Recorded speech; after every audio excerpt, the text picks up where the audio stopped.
नमस्कार, मैं हूं विजयश्री और आप देख रहे हैं यूपी न्यूज। ईरान और इजरायल के बीच जून में हुआ 12 दिनों का युद्ध भले ही खत्म हो चुका हो, लेकिन उसके असर आज भी दिखाई दे रहे हैं। उस युद्ध में ईरान ने बड़े पैमाने पर मिसाइलें दागी थी, जिससे पूरी दुनिया की नजरें इस क्षेत्र पर टिक गई थी। उस समय माना गया था कि ईरान के मिसाइल भंडार में भारी कमी आ जाएगी, लेकिन अब ईरान ने ऐसा दावा किया है जिसने अंतर्राष्ट्रीय हलचल फिर से बढ़ा दी है। ईरान के विदेश मंत्री अब्बास अराघची ने कहा है कि देश की मिसाइल अब 12 दिन के युद्ध से भी आगे निकल चुकी है। उनका कहना है कि दुश्मन अपने सभी लक्ष्य हासिल करने में नाकाम रहा और ईरान विजयी हुआ। वहीं रक्षा मंत्री अजीज नसीरजादेह ने कहा कि देश की रक्षा उत्पादन क्षमता अब पहले से कहीं बेहतर है, संख्या में भी और गुणवत्ता में भी। अंतर्राष्ट्रीय संकट समूह के विशेषज्ञ अली वाइज का कहना है कि ईरान की मिसाइल फैक्ट्रियां अब 24 घंटे काम कर रही हैं। उन्होंने खुलासा किया कि अगर दोबारा युद्ध हुआ तो ईरान की योजना एक साथ करीब 2000 मिसाइलें दागने की है।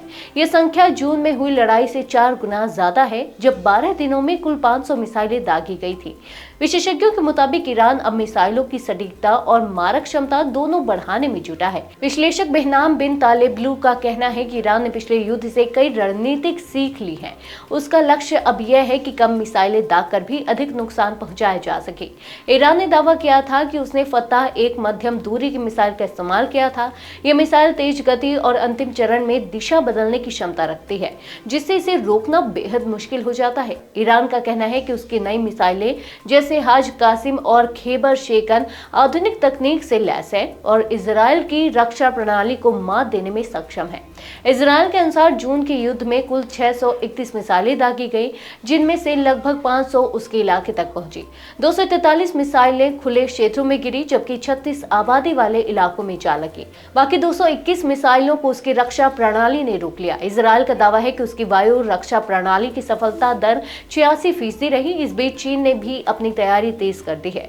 रिपोर्टों के मुताबिक चीन ने 2020 के बाद से मिसाइल निर्माण ठिकानों का तेजी से विस्तार किया है। सैटेलाइट तस्वीरों से खुलासा हुआ है कि चीन के पास अब 136 ऐसे ठिकाने हैं जहां मिसाइल और रॉकेट से जुड़ी गतिविधियां चल रही हैं। इनमें से करीब 60% ठिकाने पिछले 5 सालों में बनाए गए हैं। विशेषज्ञों का मानना है कि चीन यह तैयारी ताइवान को लेकर संभावित संघर्ष को देखते हुए कर रहा है। CNN की रिपोर्ट के अनुसार कई गांव और खेत अब मिसाइल निर्माण केंद्रों में बदल चुके हैं। कुल मिलाकर एशिया का यह इलाका एक बार फिर हथियारों की दौड़ में तेजी से आगे बढ़ रहा है और इसका असर आने वाले महीनों में पूरी दुनिया की सुरक्षा रणनीति पर देखा जा सकता है। आज के लिए बस इतना ही। अगर आपके इलाके में कोई समस्या है तो आप चुप मत रहिए, अपनी शिकायत हमें भेजिए। यूबी न्यूज आपकी आवाज को जिम्मेदारों तक पहुंचाएगा, निष्पक्षता और गोपनीयता के साथ। यूबी न्यूज, जनता की आवाज, जनता की ताकत।